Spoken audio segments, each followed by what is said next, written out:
I am running because the Senate is basically dysfunctional. They've been a disappointment for a lot of us in that they just can't seem to get things finished and get them to the president's desk. And Tennesseans want to have someone in the U.S. Senate who is going to take Tennessee values to Washington and put them to work for them. When you talk to Tennesseans, they really key in on a few things that are very important to them. One is making certain that we get more constitutional judges and Supreme Court justices on the bench. And as of yesterday, President Trump had, and the U.S. Senate had confirmed 28 appellate judges. 1 out of every 7 appellate judges is now an appointment by this administration. And people want to see that continue. They don't like activist judges who are going to legislate from the bench. And another thing they bring up is the tax cuts. They want to make certain that they're going to keep the tax cuts. Tax cuts are working in Tennessee. Of course, here in Rutherford County, there is so much construction that has taken place in the past year. And a lot of that has been started because of the tax cuts. I was talking to someone who had one business and they were going to expand it. And they said they waited until the tax cuts passed the Senate to be sure that they were going to be able to afford to build the new building and expand their business. That's the significance. You have seen companies expand. Employees are making more in their wages. I was talking with a restaurant owner last week. He has 7 restaurants in the Middle Tennessee area. And he said instead of paying $15, $16 an hour, he's now paying $21, $22, and hoping that he can keep his employees and keep them working. That's what individuals want to see. They want more money in their pockets. I had a guy at Mule Day this year come up to me and he said, "Marsha, I used to have too much month at the end of my money.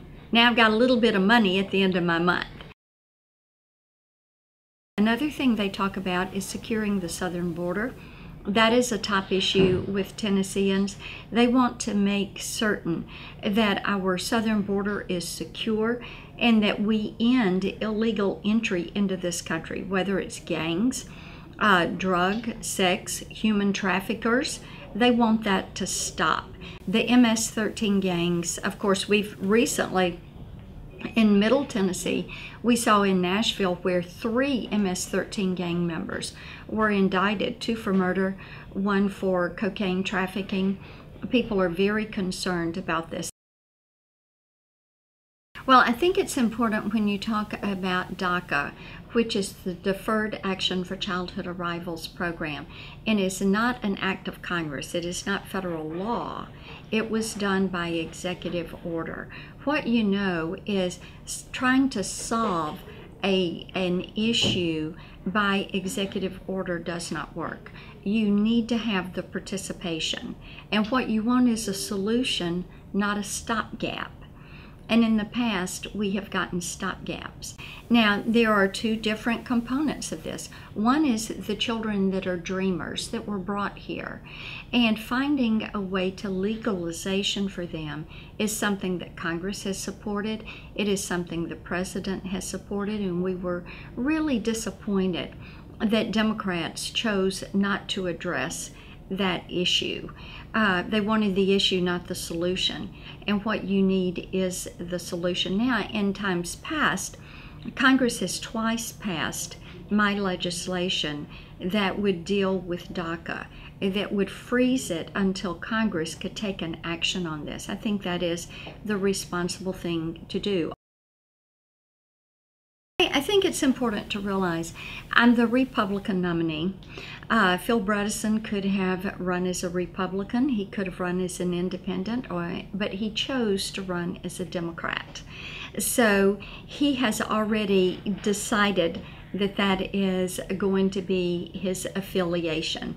His first vote, if he went to Congress, to the Senate, would be for Chuck Schumer to be majority leader. He has decided he's going to vote with the Democrats and support their agenda. When it comes to working across the aisle, I have a good, solid resume and reputation on working across the aisle. You can look at legislation that I've helped to guide through Congress, the Federal Communications Act reauthorization, the Mobile Now bill, the over-the-counter purchase of hearing aids bill, the BOTS Act. You can look at legislation that just last night cleared the Senate. We've already passed it in the House, and that's the Music Modernization Act that makes certain that our songwriters are paid on streaming and digital downloads.